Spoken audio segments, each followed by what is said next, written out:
Proddatur MLA Varadarajula Reddy hot comments చేశారు. Police అధికారులపై వరదరాజులరెడ్డి సంచలన ఆరోపణలు గుప్పించారు. ప్రొద్దుటూరు డీఎస్పీ భావన లంచాలకు పాల్పడుతున్నారని వరదరాజులరెడ్డి ఆరోపణలు చేశారు. వైన్స్ షాపుల నుంచి నెలా మామూలు వసూలు చేస్తున్నారని, డబ్బు సంపాదనే ధ్యేయంగా ప్రొద్దుటూరు పోలీసులు పనిచేస్తున్నారని మండిపడ్డారు. కోటి రూపాయల దొంగతనం జరిగితే డీఎస్పీ పట్టించుకోలేదని విమర్శలు చేశారు.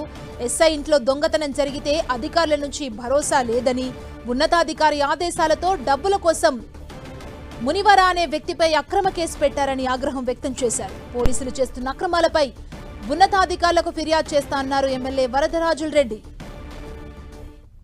పోలీసులు నేరాలను నిరోధించి ఇవన్నీ కూడా ఆపాల్సిన పోలీసులు పొద్దుటూరు డైరెక్ట్ డిఎస్పీ ఈ అమ్మ వచ్చేంత 90 రోజులు అయిందో కాలేదో, 3 నెలలు అయిందో కాలేదో, వచ్చిన వాళ్ళ నుంచి విపరీతమైన లంచగొండితనానికి పాల్పడుతూ ఉంది. చెప్పేదానికి ఒక నిష్ఠమైన ఉంది ఆ అమ్మ చేసే లంచగొండితనాలు. ప్రతి బ్రాందీ షాప్కి ఇవ్వాలా, ప్రతి బార్కి ఇవ్వాలా.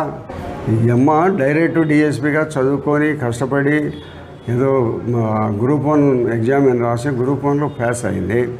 పాస్ అయిన తర్వాత పోస్టింగ్ వచ్చింది.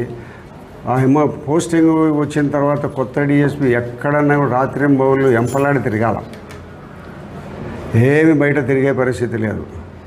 ఎక్కడెక్కడ ఏం జరుగుతుందని కొంతమంది కానిస్టేబుల్, ఎస్ఐలు, సిఐల ద్వారా సమాచారం పంపించుకొని వాళ్ళ ద్వారా డబ్బులు తీసుకోవడం అనేది జరుగుతుంది. నేను చెప్తాను ఒక మాట, దాదాపు ₹1 కోటి సంబంధించిన బొల్లవరంలో దొంగతనం జరిగింది. డిఎస్పీ పోయి చూడాల్సిన అవసరం ఉందా లేదా? అక్కడికి పోలే. సబ్ డివిజనల్ పోలీస్ అధికారి పొద్దుటూరుకు సంబంధించి ఒక సబ్ డివిజనల్ అధికారి కనుకోండి, దొంగతనం ₹1 కోటి దొంగతనం జరిగింటే మీ ఎస్ఐ ఇంట్లో కూడా దొంగలే పడినారు. కనీసం ఆ ఛాయలు కూడా పోయి చూడాలి. ఏంటి పోలీసు దేనికి ఏమో ఉండేది?